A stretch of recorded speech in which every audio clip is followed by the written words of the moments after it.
All right, we're back with our shared read aloud. How full is your bucket? Positive strategies for school and life. We are getting through our book, which means we'll be that one step closer to our next one. Here we go. I left us off on chapter 4, Show You Care. We just have the 2 chapters left and then a little conclusion. Remember to grab your book, listen, and follow along as I read. You can read, of course, if you want. Here we go. Has anyone ever surprised you with a gift? What was it? How did it make you feel? Ooh, I can think of a few. For Luke, remember this little asterisk right here for their name? That means that they changed their name so that it was private, so that we don't know who it is. And that way their story is kind of anonymous. It was a small bag of pretzels at the right moment. He had just finished a rough day at elementary school. He had forgotten his homework, gotten in trouble for talking in class, failed a math test, and lost his favorite jacket. Nothing was going his way. When he got off the bus at the end of the school day, he trudged down the block to his home. His older brother, Peter, was outside playing baseball with the rest of the neighborhood kids. Luke put his head down and kept walking. He knew his brother wouldn't let him play, and if he asked, they would probably ignore him, call him annoying, or spend 10 minutes debating which team he should be on because he stinks. But suddenly Peter ran up to him and put something in his hand. It was a small bag of pretzels. Peter said there was a snack sale at his school. He remembered that pretzels were Luke's favorite snack and brought them home for him. Luke's face beamed. He couldn't believe it. Then Peter asked Luke to be on his team because they needed a decent pitcher. I pretty much forgot about the bad day I'd been having and ran to the house to grab my glove, says Luke. Peter's thoughtful gift turned Luke's bad day around. It wasn't about the snack, though it was certainly a tasty treat. It was about the surprise, the unexpected positive attention from his brother. According to a Gallup poll, most people prefer surprise gifts. A poll is when you just ask everybody a question and then you get to tally up what they answer. You could take a poll tonight if you wanted to. Who prefers a surprise gift? See at your house. Expected gifts do fill our buckets, but for some reason, receiving things when we're not expecting them fills our buckets just a little more. Also, they're often the ones we remember the most, and the gift doesn't have to be anything big or expensive. It can be a gift of trust or responsibility. Sharing something personal or entrusting a friend with a secret can fill his or her bucket. The key to great gift giving is individualization. That means each person is one of a kind and has different likes and dislikes. You're an individual. What you might like, someone else might not. Some of us prefer tangible rewards or gifts, things you can touch. These are ones we can see, touch, and feel and show off. There you go. Others are driven by words and acknowledgement. So I want you to notice, by the way, if there was a word that you might not know what it means, but these context clues, these are ones we can see, touch, and feel and show off, which I know you're talking about in reading. Those context clues tell us what that word means. Look, we can use our skills in our read aloud too. Others are driven by words and acknowledgement. And while certain people want to receive praise in front of a crowd, others prefer a quieter, one-to-one compliment from someone they love, admire, or respect. Look for opportunities to surprise your friends with small gifts, maybe a funny little toy or a kind word to let them know you're thinking of them. Even a smile can be a special gift. Consider unexpected sharing as well. Is there a book, photo, card, or drawing you could send someone that would give that person a boost? Ways to give unexpectedly and make your thoughts count. I like this. I am a big gift giver. I love giving people things to fill their bucket. That's one of the things I like to do. Give bucket drops or thank you notes for things you notice or appreciate. Give your time. Spend time with someone who has been asking for your help, attention, or advice. Give by following through on your promises. If you promise to do something, then you do it. Give by listening carefully and remembering the things other kids say that are important to them. Then act on something they mentioned. Give others credit for contributions they made to an activity you worked on together. We're going to finish this, and then there are some writing activities here that I think I'm trying to decide if I want to do. I kind of want to do it just because I do want to get through our book, but we'll see. We'll see what the time is. Putting praise into writing or a text is a wonderful gift too. It's also rewarding because it serves as a lasting acknowledgement, something your friend can reflect on over and over again. And details make the difference. When your praise is specific and sincere, means you really mean it, your friends will know that you truly care about them. For example, which praise or recognition would you prefer? General praise. Nice painting. Specific praise. Wow, I love the colors you used in your painting of the rainforest.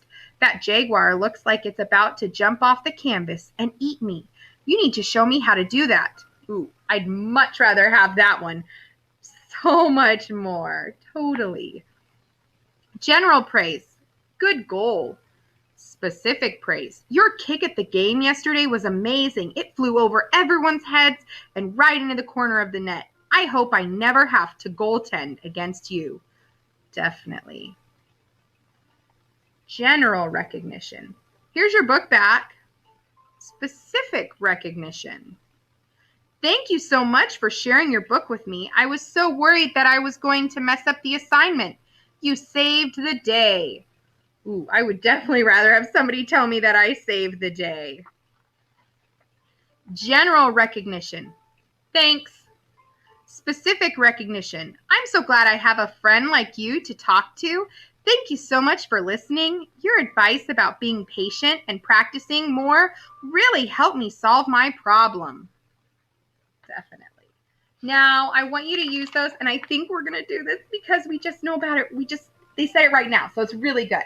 But you can pause the video and do this and finish it, or if you need to wait until later, you can. The gifts that keep giving. On the lines below, write about some of the gifts you've received. Think about the impact these gifts had on you. So it says, hold my book a little bit. What is the greatest compliment you have ever received? Who gave it to you? When and where? Why was it special? How did it make you feel?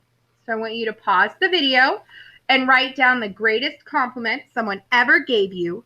Who gave it to you, when it happened and where, why was it special, and how did it make you feel? Lots of questions. So if you need to go back and just rewind the video, just like a couple of seconds and have me reread that to you, you can. Okay, so pause the video, write that down, and then start the video again, and we'll do this one. What is the most thoughtful gift you have ever received? Who gave it to you, when and where, why was it memorable? How did it make you feel? So I'm going to say the most thoughtful gift I think I've ever received it was a scrapbook. I'll do this one with you. A scrapbook of our wedding, and it was like, it was beautiful. They added all these fun stickers and borders, and it was just a family member who had taken the pictures that we had from our wedding and put them all into a scrapbook and made it really pretty and just a really nice thing to treasure. It's in our house still so that we can look at it whenever we want. It was a cousin.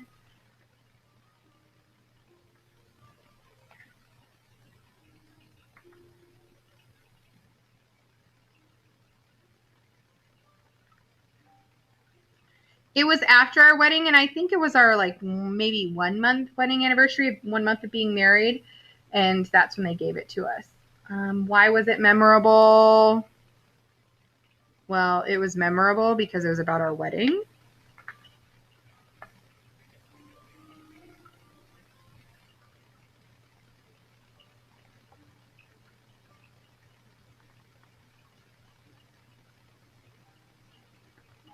It was my special event.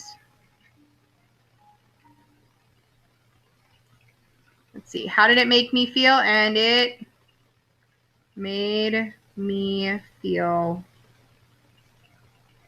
I would say warm and fuzzy, but I know that that feeling sometimes is also you feel loved. Oh, warm and fuzzy, like, you thought of me. That was so sweet to spend that time.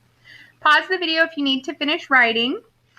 If not, you can go ahead and you can move on with me. Have you ever received an unexpected gift? I've received lots, so you could just pick one if you've received more than one. Yes. Let's see, when and where, how did it make you feel? I'm just going to say in general, coffee from others, because I know people do that for me because they know I like coffee.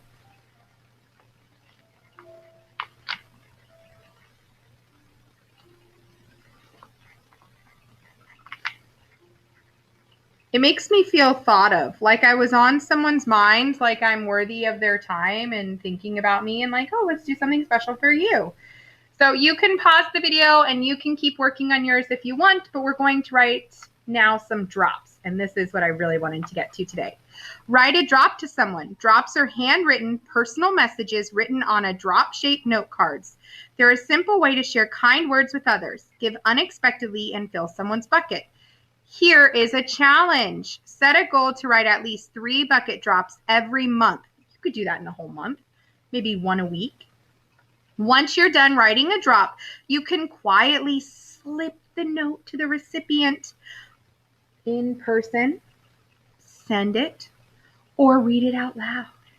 Do whatever fills his or her bucket the most. So they do have pages here that kind of have that drop on them. It says while you're out bucket filling, you could fill your own bucket too. Recognize and appreciate the good in you and write a drop to yourself. That's a good thing. Always be kind to yourself.